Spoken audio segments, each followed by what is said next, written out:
Salty Cycles again. So this is our episode 3, I think, yeah, 3 of Scott's Salty Bike Gossip. So what are we going to do today? We are going to, of course, talk about motorcycles again. Last time I think we talked a little bit about dogs, but we're going to be jumping all around.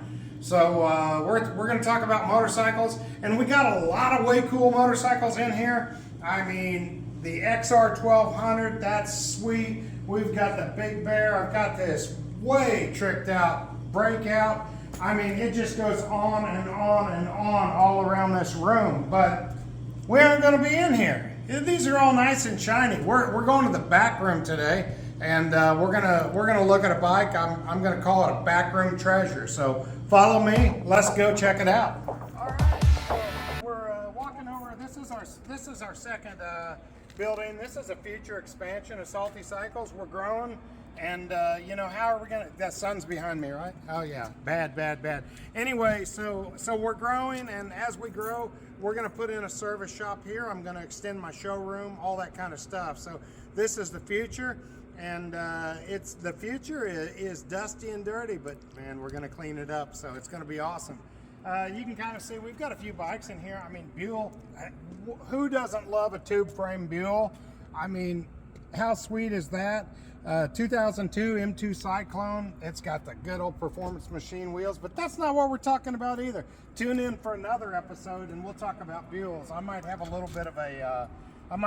bit of a Buell fetish. I've got 2 or 3 of those things floating around. So come on in.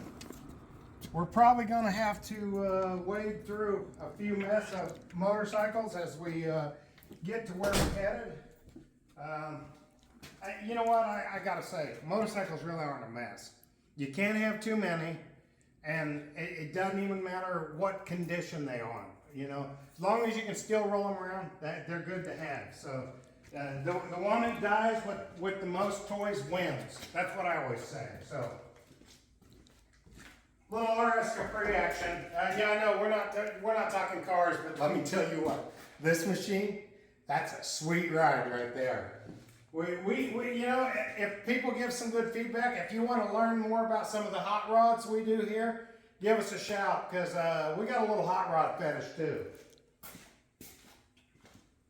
So coming on into the back room here, I'm going to flip on a few lights.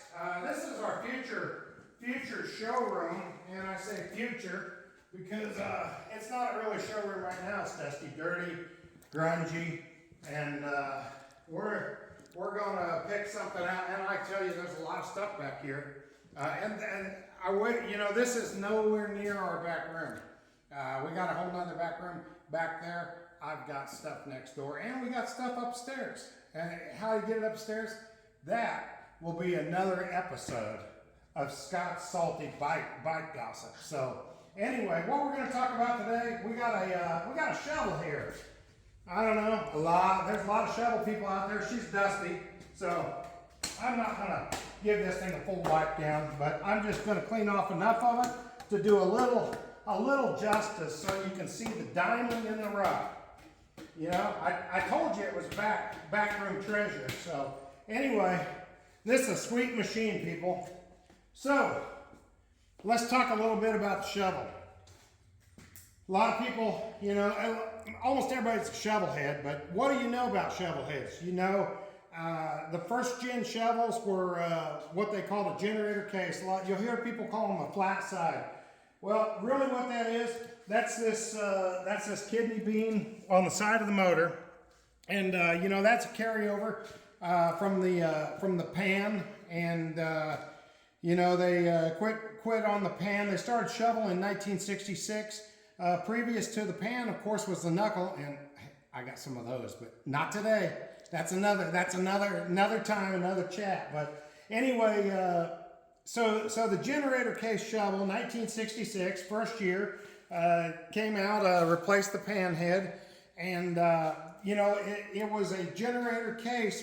We call them generator case because they were just that. They had a generator mounted up here across the front that ran off of this. So this is the most desirable of the shovel heads. Maybe that's an opinion, you know, but I'd take a generator case shovel over 3 nose cones. So it's desirable to me. So anyway, let's talk a little bit about this. We didn't build this bike. I rescued this bike, and I rescued it from an old school rider that built this thing. And so his first 66 shovel, the 66 shovel, this very bike, was in a fire, and it burned up. And so unfortunately, in that, it was almost a total loss. Almost. We still got the 66 engine. We've still got the 66 transmission. You can see, if you look down here on this heat sink, you see a little bit of melt. That heat sink curled over. That right there is from the fire. So, it being a total loss, he's like, what am I going to do? How am I going to build this thing? Well, he grabbed a panhead wishbone frame, which is kind of cool in itself. So, panhead was a rigid frame bike, but panhead, shovel head, hey, bolt in, right? Absolutely. So, he grabbed a panhead frame and he started building from it. But it just snowballed on him from there. And I say snowballed. He did a lot of cool stuff. Some people will cringe, and you know, I kind of cringe on this. He cut the back end off that panhead rigid, and he put a soft tail suspension on it. And you know, I kind of cringe at it too, because I'm a rigid guy. My knuckles, they're rigids. I mean, but my back isn't that excited about it. But you know, what he was trying to do, he's trying to keep the old school characteristic and do exactly what Harley did with the soft tail frame. Now, a lot of people, you know, we're going to jump a little bit into the tech side of suspension here, because a lot of people don't really understand soft tail. And when I say that, you hear the name soft tail, you think, ooh, man, that thing must ride like glass. Yeah, think again. So the only thing about a soft tail that is cool is it looks like a rigid, which they call a hardtail. So you look at the frame. When the frame came out on a hardtail, they came back just like that. And that frame design is what they call a hardtail. So Harley came out with a soft tail. Sorry. There we go. Anyway, Harley came out with a soft tail frame. It was an answer to grab back those lines, because everybody loves the look of a rigid. I mean, hardtail frames, they're badass. I mean, I love the look of them. You're low to the ground, you're slung, they look just wicked. So that's why they came out with the soft tail. Now, here's the misconception. Soft tail. It says soft. Well, it's soft because what it is, it's a soft hardtail. It's better than a hardtail, but if you want to throw that thing up against a Dyna, no way. Dyna is so much smoother. You've got those shocks on the back. You don't have this cool classic look, but the Dyna suspension is so much better, you know. So what's wrong with the soft tails? You know, it's a compromised suspension. In other words, hey, we're going to get this badass look. We're going to hide the shocks underneath. And when they did all that, it works. It absorbs, but the real effect of it is it absorbs the first bump.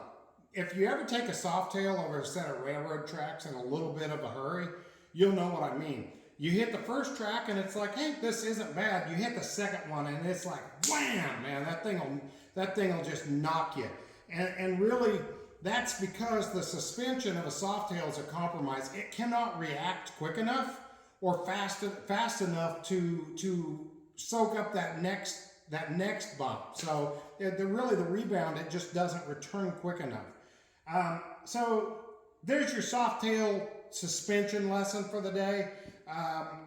It's not that soft. I mean, they're okay, but they are what they are. They look good. I do love them because of the look. So back to the bike, the guy put a soft tail rear suspension on it, but he went one step further with this. And when I say one step further, he went and put a kit in here that was available in the late 90s to try to make a soft tail a better suspension. And so, you know, how the hell do you do that? You know, well, what they did actually, they put a torsion bar on them. So you see this little link bar down in here. It comes up it comes up here under the seat, ties in. This is actually going to a torsion bar across the bike, and that torsion bar is now your spring.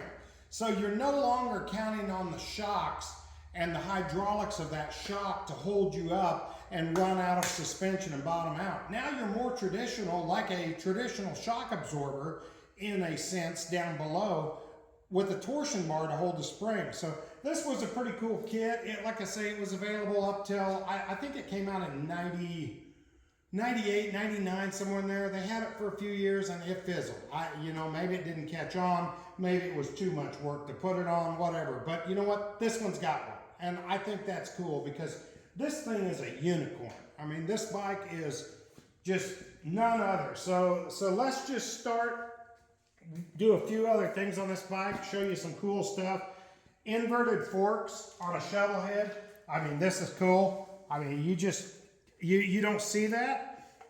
And keep in mind, you know, this guy was building this thing 25 years ago, and he had the intuition to put inverted forks on it. You've got the large floating disc brake up front here. I say floating. See the movement? That's supposed to do that. That's a floating brake, and you know, you had the floating brakes. The manufacturers put them on now, but this was put on back in the day. The wheels on that, see this little label down here? This is cool stuff. This is a Backroom, and so Backroom wheels were all the rage back in the day. I mean, you look these things up on eBay. Try to find you a set of those. See what you pay for those wheels, but those are sweet. So it was upgraded with that. I called it a generator case earlier. Well, we're not generator anymore. See the little short stubby? It's alternator. So if this were still generator, they'd have the big deal here. It'd be running on 6 volts. This is 12 volt converted. 12 volt converted electronic ignition distributor. Of course, we're running on an S&S, and it's a Super G, which is the bigger carb. And why is it a bigger carb? It's just a shovel, right? This baby has Truett and Osborne wheels. You know Truett and Osborne? They are the authorities for wheels, people. Yeah, S&S, I know all that. Truett and Osborne, they're local guys, Wichita. They're badasses. They've been around for a long time. Speaking of that, they've got the Truett and Osborne drag races coming up here a week and a half from now, somewhere thereabouts. We'll be out there. Come out and see us. I mean, you can come see us live out there. We'll shoot some videos and some gossip from out there too. But kind of went off on a tangent there with Truett and Osborne wheels. Sorry, but so this thing's a stroker. This engine, I believe, is I think it's a 92, 93 cubic inch is what the guy told me. Notice there's dual plugs, and I say dual plugs, so this is what they did on the shovels back in the day. Drilled a hole, bored, put another plug here. You've got your stock plugs over here. They added a second set. So this baby was built for speed. And if you've never been on a hot rod shovel, you're missing something. Hot rod shovels are badass. Moving on, you know, we got the sweet upswept pipes. I love the look. Jet hot coated fronts here because these were custom built. You know, you don't buy this exhaust. That's a custom built deal. Performance machine caliper. Anyway, performance machine brakes on the back. I mean, this thing's a sweet ride. The tank is a smaller, narrow tank, you know, by his design. Well, honestly, the 66 tank got burned up. Little trivia for you. 66 first year shovel. Where is the fuel petcock on those? It's not over here. It's actually on this side, but not on this bike because this isn't a 66 tank. I wish it was because those are bank. But other than that, I mean, just the overall bike. I mean, it's got a gnarly stance. This bike looks and feels good. I mean, it's got a nice stance on it. It feels good, feels right. I think it needs apes though. It does. This thing would rock with apes. But other than that, that's really about it on this bike. We're just, like I say, we're going to cover this. We've got other things, you know. I mean, we could talk about the Cushman. I could talk about the Cushman Road King back here. I could even talk about some little scooter stuff like a Honda Zook. A Zook, that's right. Nobody's ever heard of a Zook. What the hell is that? But I got all kinds of stuff back here. So, but that's all you get today. You're getting the shovel head. So, shovel head is awesome. Maybe we'll do a knuckle next. I don't know. What do you think, Tammy? Yeah, I think that'd be cool. That'd be cool. Yeah. But anyway, tune in again. Salty Cycles, Scott's Salty Bike Gossip. And keep watching, share. We're on Facebook, Instagram, YouTube, and TikTok soon. TikTok, all kinds of platforms. So keep tuning in. Tell me what you want to see. You know, if you want to go through, you seen something in my inventory, hey, talk about that bike, I'll do it. You know, we're going to be doing some interviews with some cool dudes, cool gals. So anyway, just give us a shout.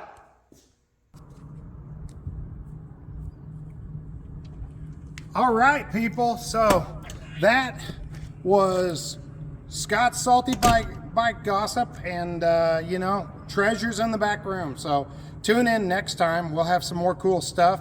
Until then, stay safe. Keep two wheels on the ground.